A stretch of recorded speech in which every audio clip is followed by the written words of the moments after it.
बघा सगळ्यांना आवाज येत आहे का एकदा बघून घ्या।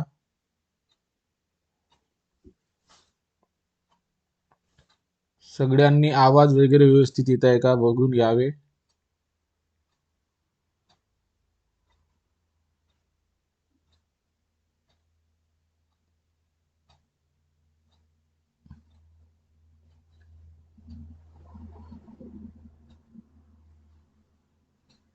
तर आपण या व्हिडिओमध्ये 13 डिसेंबर 2025 रोजी घेण्यात आलेला नवोदय प्रवेश परीक्षा यामधील भाग 2 अंक गणित या भागावर विचारण्यात आलेले प्रश्न पाहूयात, त्याचे उत्तर स्पष्टीकरण वगैरे पाहूयात। चला तर सुरुवात करूया।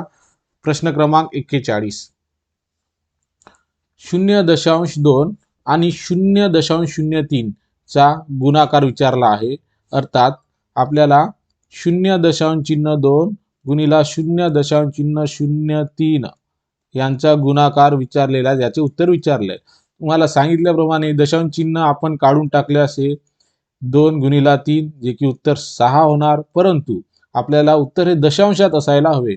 तर बघा दशांश चिन्हानंतर हा इथे 1 अंक आणि या संख्येत दशांश चिन्हानंतर 2, अर्थात एकूण चिन्हानंतर 1 आणि इथे 2, एकूण 3 दशांश चिन्हानंतर 3 अंक आपण उजवीकडे सोडायला हवे। तर ते पर्याय क्रमांक ए मध्ये बघा दशांश चिन्हानंतर 3 अंक, अर्थात जे उत्तर आपले आलेले आहे ते दाखवलेले आहे।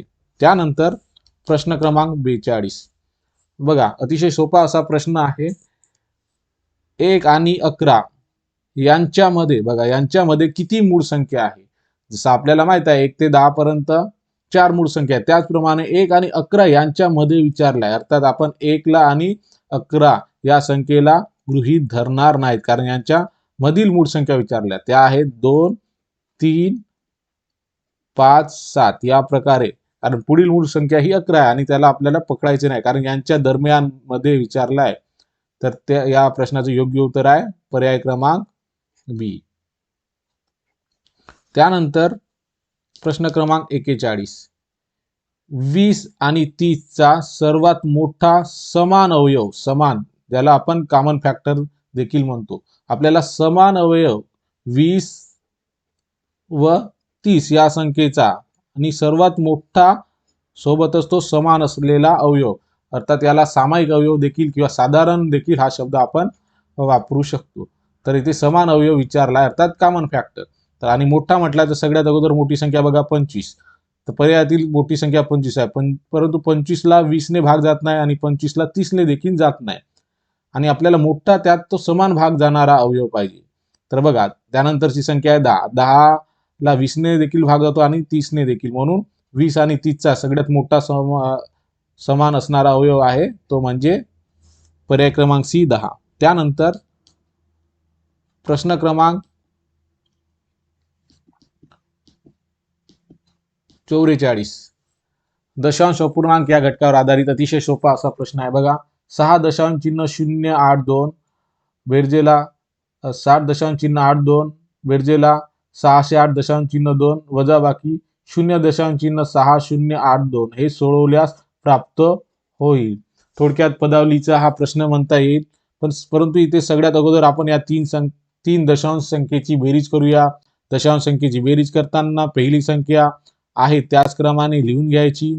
त्यानंतर पुढील संख्या लिहिता असताना दशांशाच्या खाली दशांश चिन्ह लिहून घ्यावे। त्यानंतर जे अंक आहेत उजवीकडील अंक 8 व 2 तर ते क्रमानुसार एका अंकाच्या खालीच लिहून घ्यावे। त्यानंतर डावीकडील अंक 0, 6 या प्रकारे लिहून घ्यावे। परत तिसरी संख्या 608.2 बघा दशांश चिन्ह आधी पहिले लिहून घ्या, त्यानंतर उजवीकडील अंक 2 8 0 6 आणि यांची बेरीज, अर्थात या तीन दशांश संख्येची बेरीज बघा, बेरीज केल्यास आपल्याला उत्तर काय मिळणार 2 8 8 मध्ये 2 मिळेल 10 शी 0 हातचा आला 1, 8 आणि 2 10 11 शी 1 हातचा 1, दशांशाच्या खाली दशांश चिन्ह लिहून घ्या, हातचा 1 किती आलाय 8 मध्ये 1 मिळवल्यास 9, 9 आणि 6 9 आणि 6 15 होतात, 15 शी 5 हातचा 1 बघा 6 मध्ये 1 मिळवल्या 7 आणि हा 6 675 दशांश चिन्ह 102. परंतु हे बेरजेच उत्तर आहे. आपल्याला परत इथे वजाबाकी करावी लागणार. वजाबाकी करताना देखील दशांश चिन्हाच्या खाली दशांश चिन्ह वापरावे. त्यानंतर पुढील अंकांच्या खाली बराबर स्थानाखाली एकाखाली एक लिहून घ्यावे. ते या पद्धतीने बघा संख्या समान करून घ्या. बघा शून्यामधून 2 जाणार नाही. हातचा घेतल्यास 10 मधून 2 गेल्यास 8. बघा 8 असणारा पर्याय क्रमांक बी मध्ये आहे. शेवटी 8 असणारा, म्हणून या प्रश्नाचे योग्य उत्तर आहे पर्याय क्रमांक बी. तुम्ही पूर्ण प्रश्न सोडवून पाहू शकता, परंतु आपल्याला वेळेचं भान ठेवून सुद्धा या प्रकारचे गणित सोडवायचे असतात. यानंतर प्रश्न क्रमांक 45. 999 आणि 9999 यांचा गुणाकार, अर्थात 4 अंकी मोठ्यात मोठी संख्या, कमाल संख्या देखील म्हणतो, ती आहे 9999 आणि 3 अंकी कमाल मोठ्यात मोठी संख्या यांचा गुणाकार आपल्याला विचारलेला आहे. आणि हे गुणाकार करत असताना बघा 9981 अर्थात 99 गुणिला 99 या प्रकारे देखील करू शकता. बघा 99 गुणिला 99 999 गुणिला 9 999 गुणिला 9 केल्यास 8991 येणार, अर्थात एकक स्थानावरील अंक 1 तो जो की पर्याय क्रमांक बी, सी व डी मध्ये आहे. तर बघा 999 गुणिला परत 9 केल्यास 8991 येणार. परंतु आपण हातच्या यामध्ये 899 मिळवणार, त्यामध्ये 1 मध्ये 9 मिळवले असता 10 होणार. 10 शून्य हातचा आला 1, 9 9 18 आणि 1 19. बघा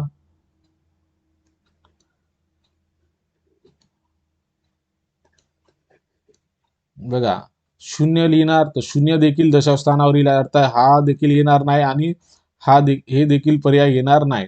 बघा शून्य लिहिणार, त्यानंतर परत 989 हे आजचे असणार. परत 999 गुणिला 9 केल्यास परत 8991 येणार. त्यामध्ये आपण 989 ही संख्या ठेवणार. बघा 10 शून्य हातचा आला 1, परत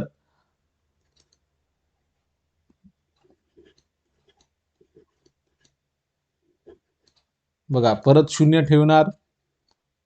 तर बघा शून्य दोन्ही ठिकाणी शेवटचा शून्य दिलेला आहे. आता आपल्याला हातचा 998 आलेला आहे. परत 999 गुणिला 9 केल्यास 8991 येणार. त्यामध्ये ही हातची राहिलेली संख्या यामध्ये परत बेरीज केल्यास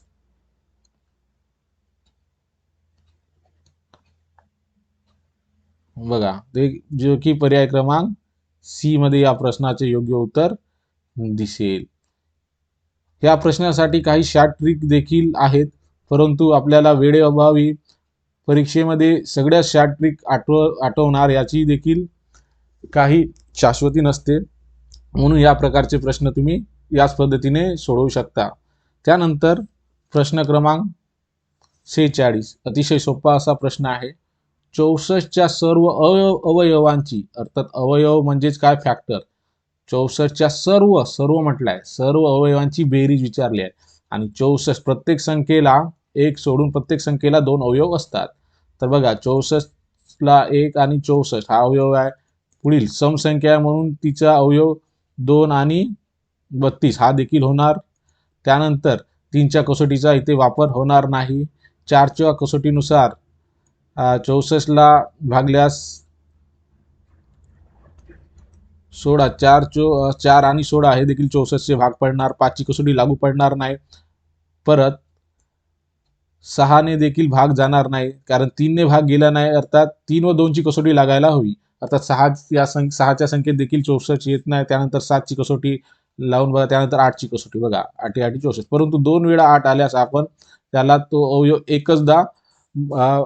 एकचदा पकडत असतो. त्यामुळे 64 चे एकत्रित अवयव 1 2 3 4 5 6 व 7 हे 7 अवयवांची बेरीज करणार.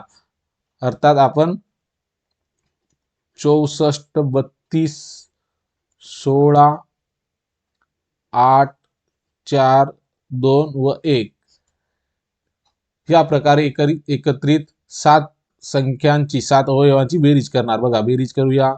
4 मध्ये 2 मिळवल्या 6, 6 आणि 6 12, 12 मध्ये 8 मिळवल्या 20, 20 आणि 4 24, 25, 26, 27 7. बघा एकक स्थानावरील अंक 7 हवा आहे, जो की पर्याय क्रमांक सी मध्ये दिलेला आहे. तर या प्रश्नाचे योग्य उत्तर आहे पर्याय क्रमांक सी 127 हे होय. त्यानंतर प्रश्न क्रमांक 47. बघा 3 अंश 2 छेद भागाकारामध्ये 3 अंश 2 छेद परत गुणाकार 2 बेरजेस 3 अंश 2 छेद बरोबर किती. अपूर्णांक या घटकावर आधारित असलेला हा प्रश्न पदावलीमध्ये दिलेला आहे. बघा हे सोडवत असताना आपल्याला 2 अपूर्णांकाचा भागाकार दिलेला आहे आणि यासाठी आपण कंचे भागू बेव हे सूत्र वापरणार. कंचे भागू बेव यानुसार आपण सोडवणार. पण यामध्ये क म्हणजे कंस दिलेला नाहीच.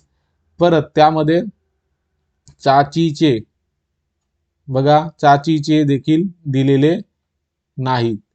आपल्याला आधी भागाकार करावा लागणार. याच क्रियेनुसार आपण ही पदावली सोडवत असणार. यामध्ये बघा 3 अंश 2 छेद भागीला 3 अंश 2 छेद गुणाकारास 2 बेरजेस 3 अंश 2 छेद. यामध्ये आधी भागाकार सोडवूया आणि अपूर्णांकाचा भागाकार करत असताना पहिला अपूर्णांक आहे तो त्याच प्रकारे लिहिला जातो आणि दुसरा अपूर्णांकाचा भागाकार करत असताना भागाकाराचे गुणाकारात होते आणि दुसरी संख्या गुणाकार व्यस्तमध्ये या प्रकारे लिहिली जाते. बघा त्यानंतर पुढील संख्या आपण आहेत तशाच ठेवूया.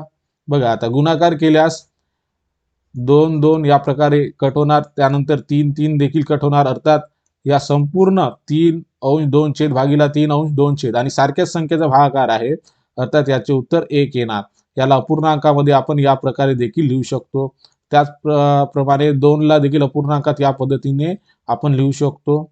आता बघा कंचे भागू भागाकाराचे काम झाले. आता गुणाकार करत असताना आपण अंशाचा गुणाकार अंशस्थानी आणि छेदाचा गुणाकार छेदस्थानी लिहित असतो. त्यानुसार 1 गुणिला 2 2 होतात, 1 गुणिला 1 1 होतं आणि त्यानंतर 3 अंश 2 छेद. आता यामध्ये बघा आता अपूर्णांकाची बेरीज करायची आहे आणि अपूर्णांकाची बेरीज किंवा वजाबाकी करताना आपल्याला छेद समान असणे अत्यंत आवश्यक आहेच. तर बघा छेद समान आहेत का बघून घ्या. तर 2 अंश 1 छेद बेरजेस 3 अंश 2 छेद यामध्ये छेद समान नाहीत. तर छेद समान करूया. बघा मोठा छेद हा 2 आहे.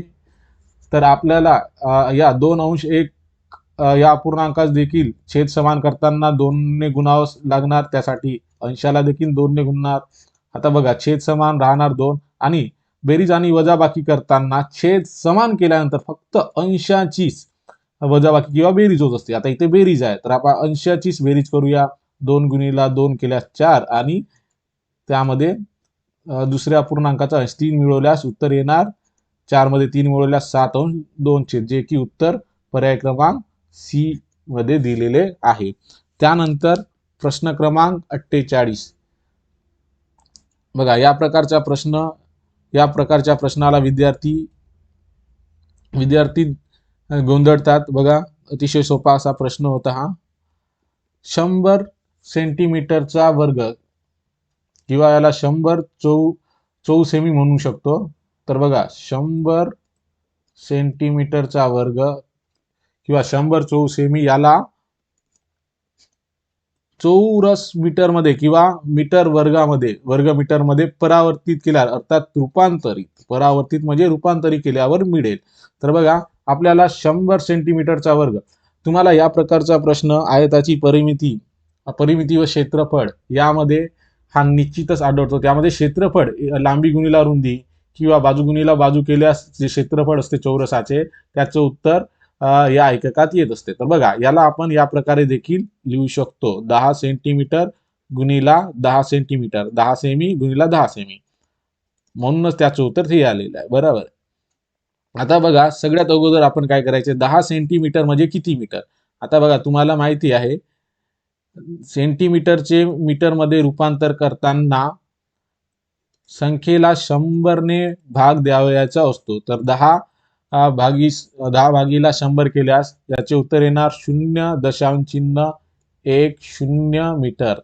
यावरून आपण म्हणू शकतो की 10 सेंटीमीटर म्हणजे 0.10 मीटर होय. अर्थात आधी आपण सेंटीमीटरचे मीटरमध्ये रूपांतर करूया, जे की आहे 0.10 मीटर. आणि परत जे दुसरे 10 आहे त्याचे देखील आपण या प्रकारे रूपांतर केलं मीटरमध्ये. आणि बघा आता याचा आपण गुणाकार करूया. गुणाकार करताना दशांश चिन्ह काढून गुणाकार केल्यास 10 गुणिले 10 अर्थात निश्चितच ते 100 होणार, ते या प्रकारे. परंतु आता बघा आणि मीटर गुणिला मीटर म्हणजे मीटरचा वर्ग. परंतु आपल्याला दशांश चिन्हानंतर 2 अंक आहे आणि या संख्येत देखील 2 अंक आहे, तर 2 2 4 अंक. तर इथे आपल्याला 3 अंक आहे. तर बघा झाले 4 अंक. आता दशांशानंतर 4 अंक उजवीकडे दिलेले आहेत.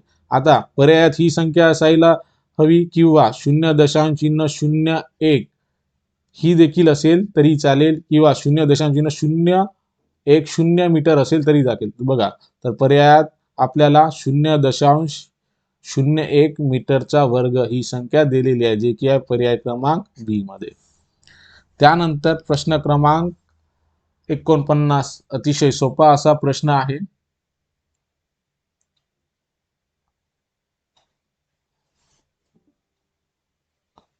बघा अतिशय सोपा असा प्रश्न आहे. 0.1 गुणिला 0.1 गुणिला 0.1 अर्थात दशांश संख्यातील अंक 3 वेळा दिलेला आहे. 0.1 गुणिला 0.1 गुणिला 0.1. तर यामध्ये बघा दशांश चिन्ह काढले असता 1 गुणिला 1 गुणिला 1, तर याचे उत्तर एकच येणार. परंतु दशांशानंतर असणारे अंक या संख्येत एकदा, परत इथे एकदा आणि एकूण याची एकत्रित बेरीज अर्थात उत्तरामध्ये आपण 3 अंक उजवीकडे आपण सोडणार आहोत दशांशानंतर. तर इथे एकच अंक आहे, तर अशा वेळी आपण 0 ही संख्या समोर वाढवत असतो. तर बघा दशांशानंतर 3 अंक अर्थात या प्रश्नाचे योग्य उत्तर आहे पर्याय क्रमांक बी 0.001 हे होय. त्यानंतर प्रश्न क्रमांक 50 अतिशय सोपा असा प्रश्न आहे. 999,000 चे दशांश रूप म्हणजे दशांशामध्ये ही संख्या जी दशांश अपूर्णांकामध्ये दिलेली आहे 999,000 तर आपल्याला दशांश रूप विचारले आहे. अशा वेळी आपण अंश आहे तसाच लिहित असणार आणि छेदामध्ये जेवढे शून्य आहे 1 नंतर तेवढ्याच अंकानंतर 3 वेळा 0 अर्थात 3 अंकानंतर 3 दशांश माफ करा, सगळ्यात अगोदर आपण अंश ही संख्या लिहून घेणार जी आहे 999 आणि छेदामध्ये 1 नंतर जेवढे शून्य आहे इथे 3 वेळा 0 आहे, तर आपण या अंशातील संख्येला अशा ठिकाणी दशांश चिन्ह देणार की उजवीकडील जेवढे शून्य तेवढे अंक उजवीकडे सुटले पाहिजे. तर बघा इथे 3 अंक आहे अर्थात दशांश चिन्ह इथे नाही, इथे नाही, इथे बघा दशांश चिन्हानंतर 3 अंक उजवीकडे असायला हवे. तर या प्रश्नाचे योग्य उत्तर आहे पर्याय क्रमांक सी. त्यानंतर प्रश्न क्रमांक 51 अतिशय सोपा असा हा देखील प्रश्न घटक क्रमांक दशांश संख्या चौथा आणि पाचवा या प्रकारामधला हा प्रश्न आहे. बघा 0.238 चा अपूर्णांक पद्धतीत विचारलाय, तर ही संख्या आपण या पद्धतीने देखील लिहित असतो. बघा दशांश चिन्हानंतर 3 अंक आहे, तर छेदामध्ये पहिले जे संख्या आहे ते दशांश चिन्ह विरहित अर्थात दशांश चिन्ह काढून आपण ती अंशामध्ये लिहिणार आणि छेदामध्ये दशांश चिन्हानंतर किती अंक आहेत इकडे 3 अंक आहे उजवीकडे अर्थात आपण 3 0 या प्रकारे देणार आणि पुढे 1 अर्थात 238,000 पण पर्याय तुम्हाला ही संख्या दिसणार नाही कारण याचे अतिसंक्षिप्त रूप केलेले आहे. तर बघा ही समसंख्या आहे, तर याला 2 ने भाग केलं अतिसंक्षिप्त करताना याला 2 ने भाग केल्यास ते 119 होणार आणि याला देखील 2 ने भाग केल्यास याचे अर्धे 500 होणार, जे की या प्रश्नाचे योग्य उत्तर आहे पर्याय क्रमांक ए. त्यानंतर प्रश्न क्रमांक 52 अपूर्णांक याच पद्धतीमधला हा शाब्दिक उदाहरणावर आधारित असलेला हा प्रश्न आहे. बघा एका डब्यात 500 अंडी होती। एक या प्रकारा एक डब्बा होता, इथे 500 अंडी होती। त्यापैकी बघा, त्या 500 अंडीपैकी 3 अंश 25 इतकी अंडी फुटलेली निघाली। म्हणजे हे 500 अंडी ठेवताना हे 500 अंडी 25 समान भागामध्ये ठेवलेली आहेत आणि यापैकी 3 भाग अंडी फुटली, अर्थात 25 एके 25, 25 विसा 500 आणि 20 20 30 60, अर्थात ही 60 अंडी 25 भागापैकी 25 समान भागामध्ये 500 अंडी ठेवली असता 3 भागातील अंडी अर्थात 60 अंडी फुटली निघालीत। अर्थात आपल्याकडे आता शिल्लक बघितलं तर आपल्याला 500 वजा 60 केल्यास सध्या आपल्याकडे 440 अंडी आहेत। परंतु इथे काय म्हणताय समोर बघा, एकूण अंडींपैकी, एकूण म्हणजेच पूर्णच 500 अंडींपैकी 1/5 अंडी पाहुण्यांसाठी राखून ठेवायची आहे। बघा, तर आधी आपण या 500 अंड्याचे परत 5 भाग करणार। 5 समान भाग केल्यास एक भाग हा पाहुण्यासाठी, अर्थात 5 समान भाग केल्यास एक भाग हा 100चा आणि एक भाग 5 भागापैकी 5 समान भागापैकी एक भाग अर्थात 100 एके 100, तर 100 अंडी ही पाहुण्यासाठीच आपण राखून ठेवणार आहोत। आणि उरलेल्यांपैकी आता किती अंडी वापरता येतील बघा, तर 500 अंड्यापैकी 500 अंड्याचे पहिले 25 भागामध्ये 25 समान भागामध्ये 500 अंडी ठेवली असतात। 3 भागातील अंडी फुटले, अर्थात 60 अंडी फुटलेली आहेत। त्यानंतर त्याच एकूण भागापैकी 5 भागापैकी एक भाग अर्थात 100 अंडी ठेवायची आहेत, अर्थात 60 तर आधीच फुटलेली आहेत, परंतु आता त्याच तेवढ्याच 500 भागापैकी आपल्याला 100 अंडी आपल्याला पाहुण्यासाठी ठेवायच्या आहे। अर्थात एकत्रितपणे पाहुण्यासाठी खर्च झालेले 100 आणि फुटलेले 60, अर्थात 160 हे अंडी त्या 500 अंडीपैकी कामामध्ये वापरले आहेत, फुटण्यात गेले आणि हे पाहुण्यांसाठी। आता बघा आपल्याकडे शिल्लक किती आहे, आता किती अंडी वापरता येते, आता जे शिल्लक आहे ते वापरण्यायोग्य आहेत, कारण फुटलेले 60 आधीच निघाले, 100 हे पाहुण्यासाठी आहे। तर 500 पैकी 160 अंडी वजा केल्यास उत्तर येणार 340, जे की पर्याय क्रमांक सी मध्ये आहे।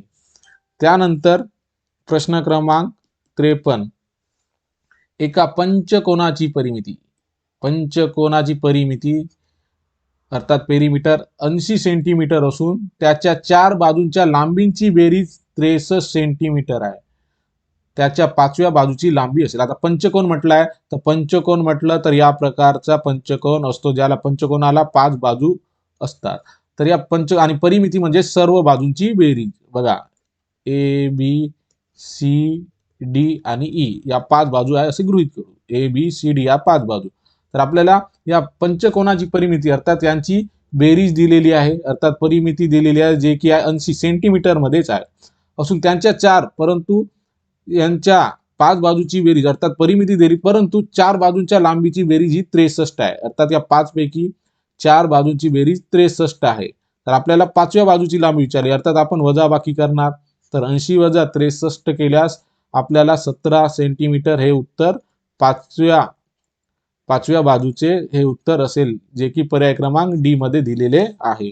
त्यानंतर प्रश्न क्रमांक 54, हा देखील अतिशय सोपा असा प्रश्न आहे। घटक क्रमांक 6 मापन या भागावरील हा प्रश्न क्रमांक आहे, अतिशय सोपा असा प्रश्न बघा, एक रेल्वे गाडी दिल्लीहून जयपूरला जाण्यासाठी, दिल्लीहून म्हटलं आहे,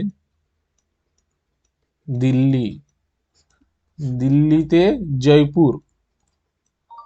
जयपूरला जाण्यासाठी सकाळी 10:45 वाजता सुटते, अर्थात सकाळी 11:15 अर्थात 10:45 ती सुटते दिल्लीहून आणि संध्याकाळी अर्थात मध्यान्ह उत्तर देखील त्याला म्हणत असतो आपण। आता आणि संध्याकाळी 3:30 वाजता जयपूरला अर्थात तिच्या त्या निश्चित ठिकाणी ती पोहोचते। प्रवासाचा कालावधी, तर अर्थात प्रवासाचा कालावधी काय होता ते विचारलेले आहे। तर बघा 10:45 ते 3:30 पर्यंत किती वेळ होतो बघूया। तर बघा आधी 12 पर्यंत आपण घड्याळीमध्ये आपण घड्याळानुसार सोडू शकतो, किंवा बघा 12 वाजेपर्यंत किती तास होतात, तर 12 वाजेपर्यंत 1 तास 15 मिनिटे आणि 12 नंतर 3:30 वाजणे अर्थात 12 नंतर 3:30 होण्यास 3 वाजून 30 मिनिटेच लागणार. तर एकत्र कालावधी प्रवासाचा काय असणार आहे? तर बघा 15 बेरजेस 30 मिनिट. बघा मिनिटांची बेरीज मिनिटाच्या ठिकाणी लिहा आणि तासाची बेरीज तासाकडे लिहा. बघा तर 1 आणि 3 अर्थात 4:45 अर्थात 4 तास 45 मिनिटे त्या प्रवासाचा कालावधी होता असं गृहीत धरूया, जे की पर्याय क्रमांक बी मध्ये दिलेले आहे. अतिशय सोपा असा प्रश्न विचारण्यात आला होता. त्यानंतर प्रश्न क्रमांक 55 हा देखील अतिशय सोपा असा प्रश्न होता. बघा घटक क्रमांक 9 मधील नफा तोटा यावर आधारित असलेला हा सोपा प्रश्न. बघा एका फळ विक्रेत्याने 1,500 रुपयात सफरचंद विकत घेतले.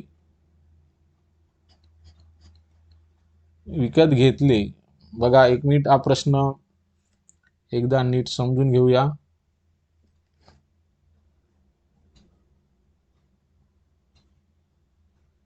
बघा प्रश्न क्रमांक 55 एका फळ विक्रेत्याने 1,500 रुपयात सफरचंद विकत घेतले अर्थात खरेदी केले आणि त्यांना दुकानापर्यंत आणण्यासाठी अर्थात त्या सफरचंदांना दुकानापर्यंत आणण्यासाठी 100 रुपये खर्च केले. अर्थात विकत घेतले अर्थात खरेदी किंमत आपल्याला दिलेली आहे जी आहे 1,500 आणि त्यांना दुकानापर्यंत आणण्यासाठी अन्नावळ आपण म्हणू शकतो, त्याला मजुरी वगैरे म्हणतात, जे भाडे असते ते आणण्यासाठी अर्थात आपण भाडे खर्च पकडूया, अन्नावळ खर्च पकडूया, तो आहे 100 रुपये खर्च केले. त्याने हे सफरचंद एकूण 2,236 रुपयात विकले अर्थात विक्री किंमत आणि आपल्याला विक्री किंमत देखील दिलेली आहे जी की आहे 2,236. आता बघा आपल्याला सुरुवातीला खरेदी किंमतच पकडून चालत नाही, तर त्यामध्ये असणारा खर्च मोलमजुरी किंवा दुरुस्तीचा खर्च देखील असतो. तर या प्रश्नामध्ये आपल्याला जो भाडे खर्च आहे तो देखील दिलेला आहे. अर्थात आपल्याला एकत्र सफरचंदची एकत्रित खरेदी किंमत आहे ती आहे 1,600 रुपये आणि विकताना मात्र सरसकट ते 2,236 रुपयात विकले. तर त्याला एकूण किती फायदा आला? आणि फायदा अर्थात नफा आणि फायद्याचं सूत्र आपल्याला माहित आहे. नफा केव्हा होतो? जेव्हा खरेदी किमतीपेक्षा विक्री किंमत ही जास्त असेल. तर म्हणून आपण फायदा किती झाला ते काढत असताना विक्री वजा एकत्रित खरेदी किंमत करणार, जे की आहे खरेदी किंमत 1,600. बघा 6 मधून 0 गेल्यास 6, 3 मधून 0 गेल्यास 3 अर्थात 36. शेवटचा पर्याय 36 असणारा पर्याय क्रमांक बी हा उत्तर आहे. त्यानंतर प्रश्न क्रमांक 56 पुढील पदावलीतील लुप्त अर्थात रिकाम्या जागी असलेली संख्या कोणती? बघा इथे आपल्याला 3 संख्या दिलेल्या आहेत. इथे आपल्याला डाव्या साईडला बघा बरोबर चिन्हाच्या डाव्या साईडला वजाबाकी दिलेली आहे आणि उजव्या बाजूस आपल्याला रिकामी जागा असणारी संख्या शोधायची आहे, ज्यास 86 ने गुणल्यास उत्तर दोन्हीकडील उत्तर हे बराबर असणार आहे. तर सगळ्यात अगोदर आपण या संख्येची वजाबाकी करूया.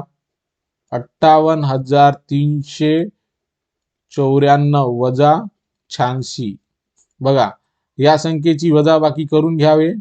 जे येणारं उत्तर आहे त्याला परत आपण 86 ने वजाबाकी करणार. बघा 58,394 वजा 86 वजा केल्यास उत्तर येणार, याचे उत्तर येणार 58,308 याचे उत्तर. यानंतर परत आपण 86 वजाबाकी करणार. आलेल्या उत्तरास परत 86 वजाबाकी केल्यास उत्तर येते 58,222. अर्थात बरोबर चिन्हाच्या डावीकडील ही जे आपल्याला पदावली दिलेली आहे याचं उत्तर आहे 58,222.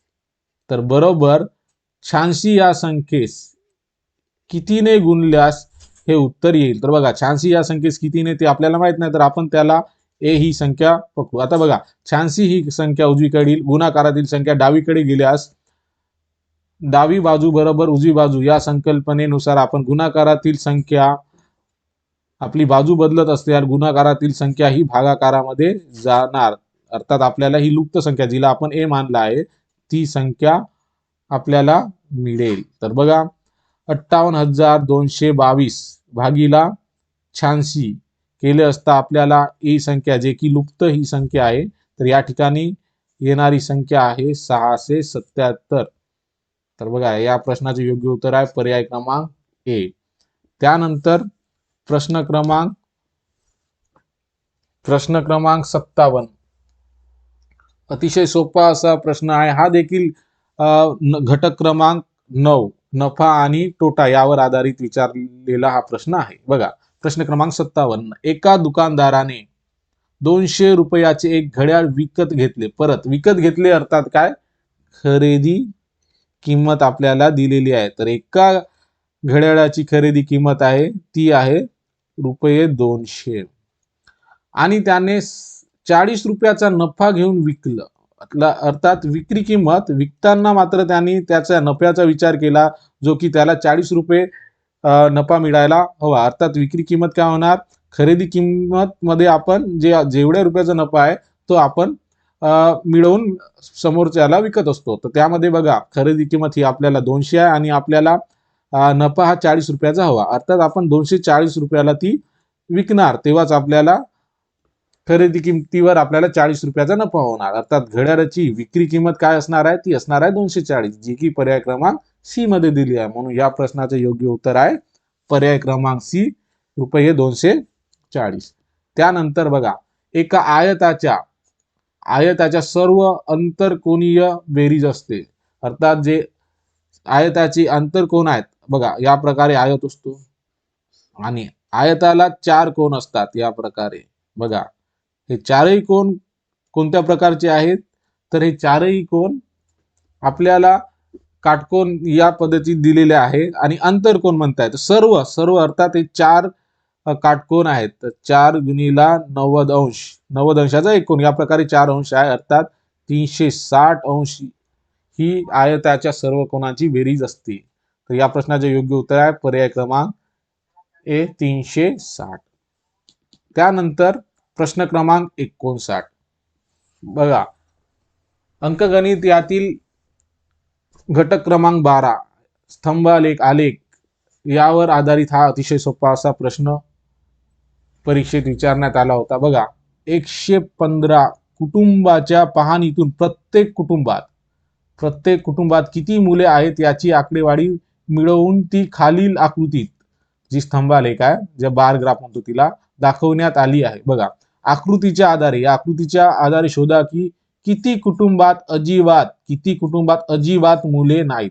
आता हे कुटुंबाची संख्या दिलेली आहे परंतु आपल्याला 115 एकत्रित कुटुंब आहे आणि इथे माहिती दिली आहे का 20 कुटुंबाला एक मुलगा 20 कुटुंब आहेत त्याला एक मूल. परत 30 कुटुंब असे आहेत ज्यांना 2 मुले आहेत. 30 कुटुंब आहेत असे ज्यांना 2 मुले आहेत. 35 कुटुंब आहेत 35 कुटुंब असे आहेत की ज्यांना 3 मुले आहेत आणि 5 कुटुंब अशी आहेत का ज्यांना 4 मुले आहेत. अर्थात कुटुंब एकूण किती कुटुंब आहेत का ज्यांना मुले दाखवले आहेत तर असे एकत्रित यांची बेरीज करा तर असे 90 कुटुंब असे आहेत का ज्या प्रत्येक कुटुंबाला 1 2 3 किंवा 4 काही ना काही मूल आहे. परंतु आपल्याला 115 कुटुंबाची माहिती विचारली आहे त्यांच्या कुटुंबाच्या पाहणीतून म्हटलं आहे तर असे किती कुटुंब आहेत ज्यांना अजिबात मुले नाही तर 115 वजा 90 कुटुंब हे केल्यास आपल्याला उत्तर मिळेल जे की आहे 25 कुटुंबे असे आहेत की ज्यांना अजिबात मुले नाहीत. म्हणून या प्रश्नाचे योग्य उत्तर आहे पर्याय क्रमांक सी. त्यानंतर प्रश्न क्रमांक 60 व शेवटचा अंकगणित या भागातील घटक क्रमांक 11 यामधील कोन व कोनाचे प्रकार या भागावर विचारण्यात आलेला हा प्रश्न आहे. एक संपूर्ण कोन अर्थात इंग्लिशमध्ये कंप्लीट अँगल म्हणतात याला आपण संपूर्ण अर्थात पूर्ण कोन देखील म्हणतो रिकामी जागा यांच्या समान असतो. तर बघा आपल्याला माहित आहे एक संपूर्ण कोन अर्थात पूर्ण कोन म्हणजेच तो पूर्ण कोन असतो 360 अंश याचा. तर एक संपूर्ण कोन च्या समान असतो. पर्यायात बघा एक काटकोन, तर एक काटकोन मध्ये संपूर्ण कोन हा 90 अंशाचा निश्चितच नाही. दोन काटकोन अर्थात कोटी कोन म्हणू शकतो याला, अर्थात यांची बेरीज 180 किंवा सरळ कोन तर बिलकुलच नाही. तीन काटकोन अर्थात 9 3 27 270 अंशाचा कोन मुळीच नाही. आणि चार काटकोन अर्थात 9 4 36 अर्थात 360 अंश मापाचा. तर निश्चित या प्रश्नाचे उत्तर आहे पर्याय क्रमांक डी. या प्रकारे अतिशय 13 डिसेंबर 2025 रोजी घेण्यात आलेला गणित भागावरील प्रश्न इतर वर्षाच्या तुलनेत आपण सोपे होते असंच गृहीत मानू शकतो. त्यामध्ये तुम्हाला थोडासा विद्यार्थ्यांना जो प्रश्न नवोदयचं मेरिट ठरवत असतो तो जर आपण त्याचा विचार केला तर या प्रकारचा प्रश्न बघा, प्रश्न क्रमांक 48 या प्रकारचा प्रश्न देखील नवोदयचे मेरिट ठरवत असतो.